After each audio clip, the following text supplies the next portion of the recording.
Avec nous également le docteur Bako, Ferdinand Bako, donc de l'IGB, l'Institut de géographie du Burkina. Vous êtes le directeur de la cartographie du territoire. Et avec vous, on parle d'information géospatiale. C'est quoi l'information géospatiale pour commencer?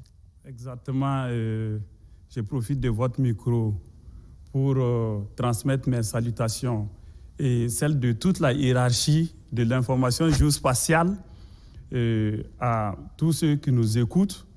Généralement, lorsque nous parlons d'information géospatiale, c'est tout ce qu'il y a comme données localisables à la surface de la Terre. Données localisables, nous voyons les coordonnées X et les coordonnées Y. Certains parleront de latitude et de longitude. Généralement, lorsque nous nous exprimons, on nous demande toujours d'utiliser un langage assez simple pour se faire comprendre. Lorsque je me lève le matin et je vais au niveau donc de l'Institut géographique pour travailler, je sais que je dois passer par des axes routiers et ces axes routiers ont des feux, des emplacements bien précis, je les traverse et j'arrive à l'Institut.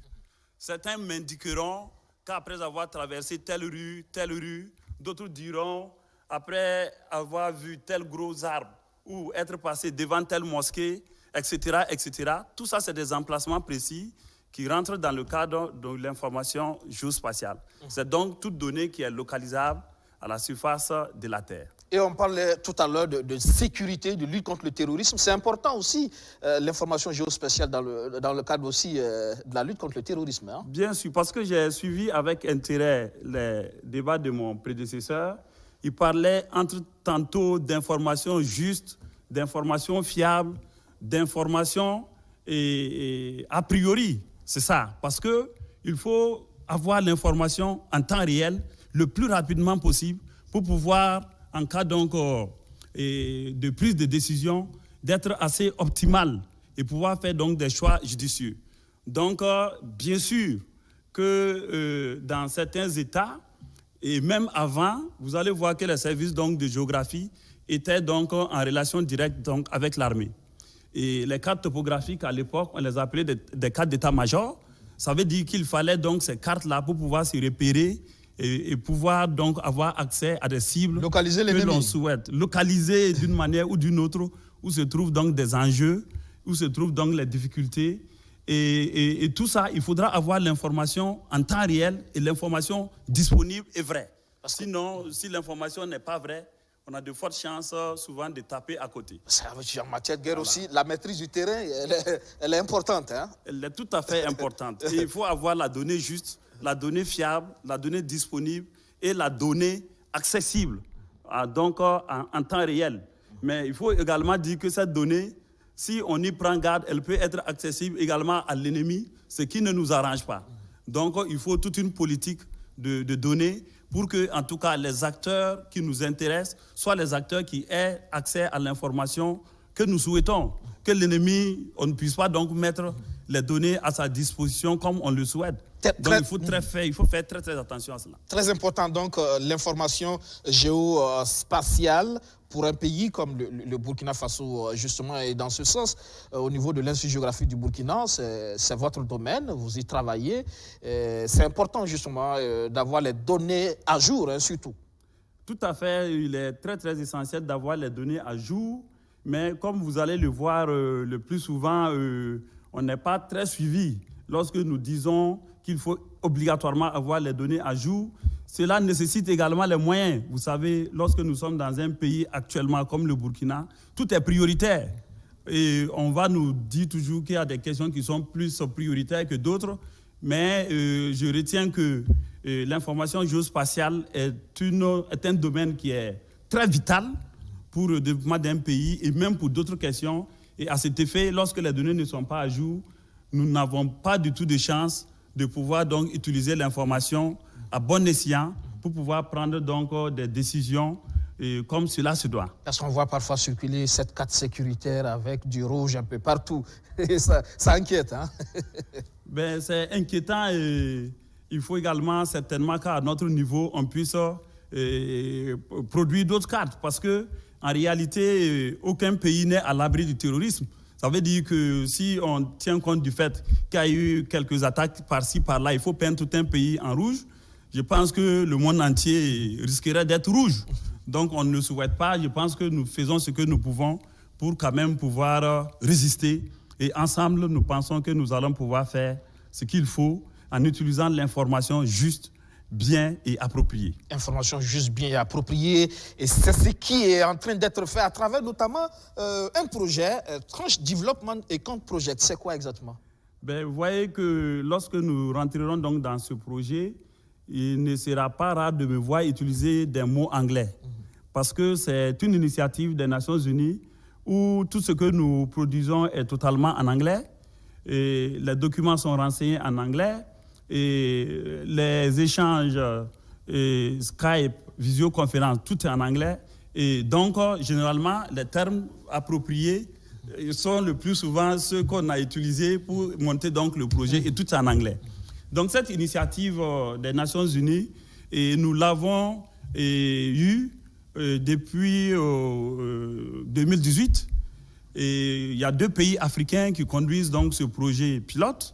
Il s'agit notamment du Burkina Faso en Afrique de l'Ouest et également donc de l'Éthiopie en Afrique donc orientale. C'est une très belle initiative et qui nous permet d'axer, en tout cas, l'information géographique, de le regarder à tête reposée au niveau donc du Burkina et de voir quelles sont ses forces, les faiblesses et de savoir où nous devrons partir. Et à cet effet, il y a un certain nombre d'axes prioritaires qui ont été donc retenus, parmi lesquels vous allez voir les questions de gouvernance et d'institutions, et les questions de politique de l'information géographique. Vous allez voir les aspects donc de finances, parce que vous savez que sans les finances, on ne pourra pas produire de l'information juste et fiable.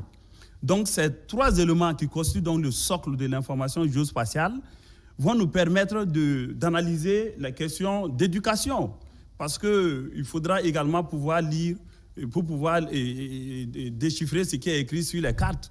Et ces questions donc de renforcement des capacités, il y a les questions de partenariat, parce que nous sommes convaincus que seulement le pays seul ne pourra pas, il faut qu'on ait d'autres partenaires.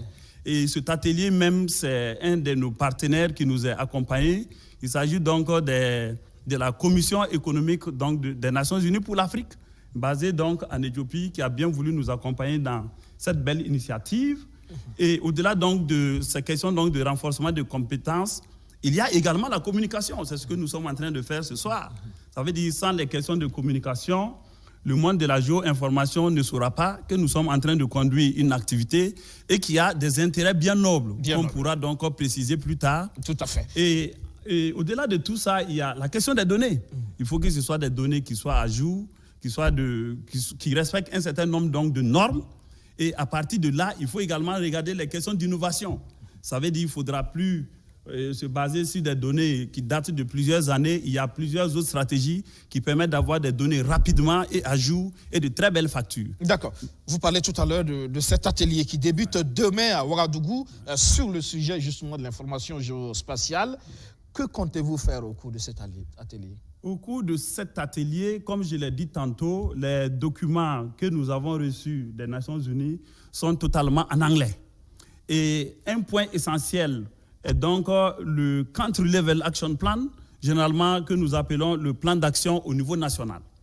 Et pour élaborer donc ce plan d'action, il faut que nous prenions les documents qui ont été, que nous avons élaborés, mais produits sous le standard des Nations Unies et que nous ramenons ça au standard donc, du Burkina. Ça veut dire que nous avons des normes de production de données et nous allons donc ramener ces documents, en tout cas aux normes de documents qui sont produits à notre niveau. Et cela permettra à l'ensemble des acteurs de pouvoir suivre ce que nous faisons au niveau donc, du Burkina Faso. Et pour cela, nous avons sollicité l'accompagnement du ministère en charge des Finances. Ce ministère va vraiment nous accompagner dans ce domaine. Vous voyez, c'est eux les acteurs clés, c'est eux qui élaborent les documents de politique, de stratégie. Donc, ils pourront nous accompagner à pouvoir mettre tout ce que nous avons produit comme support essentiel dans ce format national que nous allons pouvoir faire valider au plus haut sommet. Je veux parler notamment donc du niveau ministériel, mais également au niveau de l'Assemblée pour certains documents que nous souhaitons faire passer en loi. En tout cas, c'est parti donc. Et qui seront les participants? Les participants sont essentiellement l'équipe chargée du montage de projet. Il s'agit environ de 7 à 8 personnes et cette équipe sera accompagnée par le ministère en charge des Finances. Il y aura notre tutelle technique qui est le ministère des Infrastructures et du Désenclavement. Et il y aura le partenaire qui est déjà sur place. Il s'agit donc de la Commission économique des Nations Unies pour l'Afrique. Alors, comme vous l'avez dit, c'est beaucoup de débats autour de cette question, de ces enjeux de l'information géospatiale. Quelles seront les perspectives à l'issue de cet atelier ou les défis de l'IGB? Ce que nous pensons faire comme élément clé, c'est comme je l'ai dit, lorsque vous êtes en planification, il faudra avoir des données provenant de différents départements ministériels. Si ces données ne peuvent pas se recouper, je prends un exemple. Je veux faire des routes. J'ai besoin, par exemple, de voir quel est le système de canalisation de l'ONEA.